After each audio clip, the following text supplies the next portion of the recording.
महाविकास आघाड़ी की रैली को आपको बता दें मंजूरी नहीं मिली है। मुंबई पुलिस ने इसकी अनुमति नहीं दी है। सुरक्षा और यातायात को ध्यान में रखते हुए ये फैसला लिया गया है। मुंबई पुलिस की तरफ से अनुमति नहीं दी गई। महाविकास आघाड़ी को मतदाता सूची में गड़बड़ियों के खिलाफ रैली का आयोजन किया जाना था महाविकास आघाड़ी की तरफ से, जिसमें उद्धव ठाकरे, शरद पवार शामिल होने वाले थे। राज ठाकरे भी इस रैली में शामिल होते, लेकिन अब जो जानकारी मिल रही है, मुंबई पुलिस की अनुमति इस रैली को नहीं दी गई है। सुरक्षा यातायात को ध्यान में रखते हुए ये फैसला लिया गया है। मतदाता सूची में गड़बड़ियों को लेकर के इस रैली का आह्वान किया गया था। इसमें उद्धव ठाकरे, शरद पवार के अलावा राज ठाकरे भी शामिल होने जा रहे थे, लेकिन पुलिस की तरफ से रैली के आह्वान के बाद आयोजन की अनुमति नहीं दी गई है। अगर कोई रैली करता है बिना अनुमति के तो उस पर कार्रवाई की जाएगी पुलिस की तरफ से। ये भी यहाँ पर निर्देश स्पष्ट कर दिए गए हैं। अभिषेक हमारे साथ जुड़ गए हैं। अभिषेक पांडे का हम रुख करेंगे। अभिषेक, आज रैली का आयोजन किया जाना था, लेकिन मुंबई पुलिस की अनुमति नहीं मिली और साथ ही साथ ये चेतावनी दे दी गई है, निर्देश दिए गए हैं कि बिना इजाजत अगर कोई रैली का आह्वान करके रैली को आयोजित करने की कोशिश करेगा तो कार्रवाई की जाएगी।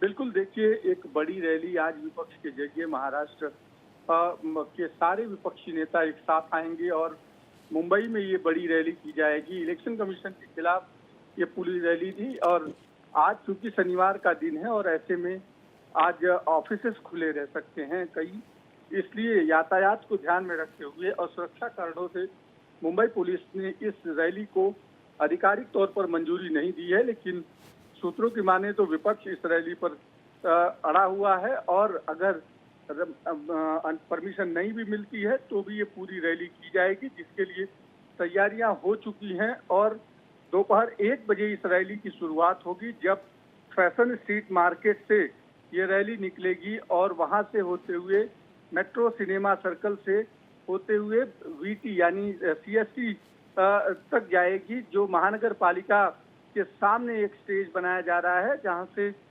इस पूरे रैली को किया जाएगा। प्रमुख नेताओं का संबोधन होगा, जिसमें शरद पवार, उद्धव ठाकरे, राज ठाकरे और उसके साथ साथ कांग्रेस के सभी बड़े नेता उपस्थित होंगे और इस रैली के जरिए कहीं न कहीं बीएमसी सहित महानगर पालिका और जिला परिषद के आने वाले चुनाव को मद्देनजर रखते हुए सरकार और विपक्ष इलेक्शन कमीशन के खिलाफ एक माहौल तैयार करने की विपक्ष कोशिश कर रहा है।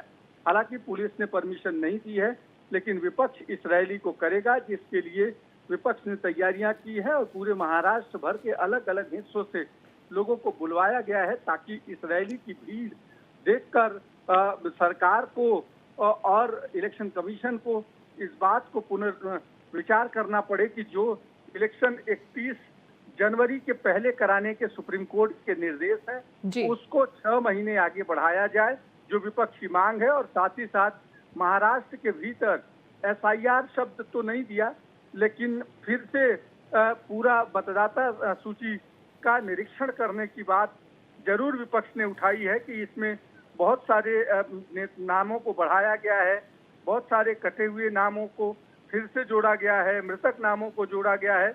ऐसे में इन सारी चीजों का पुनर्निरीक्षण होने के बाद ही इस रैली का उद्देश्य प्रमुख तौर पर यही है कि इस को फिर से सारी पुनर्निरीक्षण करने के बाद ही इलेक्शन कराए जाए।